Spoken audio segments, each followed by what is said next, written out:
Hello guys! Magandang araw at kumusta po kayong lahat? Ngayong araw ay sinipag naman ako kaya napag-isipan ko na maglinis nga dito sa likod ng bahay. At dito kasi sa likod ng bahay namin guys, mga isang buwan na siguro nga ako na hindi nakapagwalis nga dito dahil nga nilagyan kasi to ng manok dito nga sa bayaw ko na lalaki. Dito kasi niya nilagay yung manok niya kaya pinagtatabi niya yung mga tanim ko nga dito. Pero ngayon dahil nga wala na yung manok, kaya ayan guys, napag-isipan ko nga linisan na nga dito para maibalik ko naman yung mga tanim ko nga dito at ma-arrange ko nga ng maayos. At nakita ko na nga yung ibang tanim ko nga dito ay namamatay na nga. Hindi ko kasi ito naasikaso talaga guys at hindi ko to nadidiligan. And sobrang init pa naman nga dito sa amin kaya medyo natutuyo na nga yung iba kaya pinagtatanggal ko na nga yung mga natuyo nga dahon para malinis naman siya tignan. Pagkatapos yung iba naman na mga halaman ay inayos ko na rin yung mga lupa niya para naman mabubuhay nga ulit at tumaba nga itong mga halaman ko. At mula ngayon guys, kailangan ko na talaga itong diligan nga araw-araw kasi sayang naman kapag mamamatay na nga sila. Minsan pa naman kapag nagpa-project na sa school at nagpapadala nga ng halaman ay dito nga ako kumukuha. Kasi dati guys, nung wala pa kaming bahay, kapag nagpa-project na sa school ng mga anak ko ng halaman, talagang bumibili pa talaga kami. At sobrang mahal kasi ng halaman guys, kaya nung nagkabahay na nga kami, ay sinisikap ko nga na magtanim nga ng mga halaman. Pagkatapos yung ibang halaman ko naman dito ay bigay nga lang to sa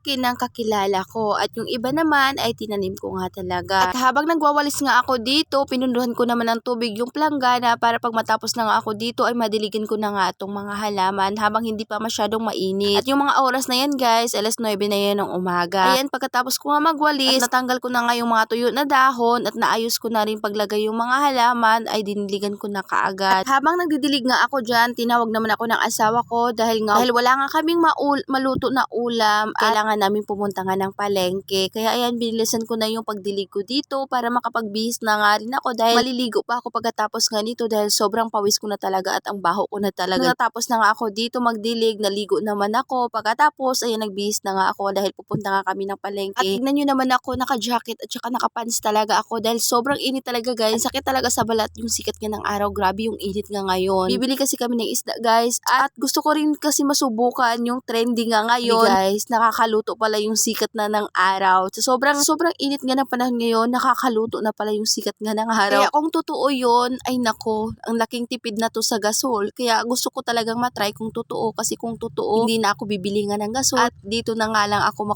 magluto sa sikat nga ng araw. Cheers! Kaya pagdating namin ng palengke, bumili kagad kami ng isda, 2 kilong isda lang. Pagkatapos iba-iba nga lang itong tamban, tsaka yung burot nga takong tawagin sa amin. Ewan ko kung anong tawag sa Tagalog. Kasi dito sa amin yung burot yung tawag. Pagkatapos bumili na rin kami ng bawang tsaka sibuyas at luya kasi nga magpapaksiw kasi ako. Favorite ko kasi talaga guys yung paksiw. Kaya pagdating namin sa bahay, nililinisan ko na kaagad itong isda. Pagkatapos hiniwa ko na kaagad itong mga samya nga. At nagpabili na ako sa anak ko ng suka. Pagkatapos nung nahiwa ko naman itong mga samya, nilagay ko naman dito nga sa isda na ipapaksiw ko. Pagkatapos naglagay na rin ako dito ng asin, konting bitchin. Pagkatapos etong ang suka at dinamihan ko na ng suka kasi masarap kasi sa paksiw guys kapag marami nga yung suka. At naglagay na rin ako ng kaunting tubig lang. Pagkatapos tinakpan ko na. Tingnan nyo naman yung sikat nga ng araw. Napakaganda nga ng panahon ngayon at sobrang init nga kaya ayan, binilad ko na muna itong paksiw. Pagkatapos itong kawali at nung nainit na nga guys, ayan, nilagay ko na nga itong mga isda. At grabe, totoo nga pala yung trending guys. Totoo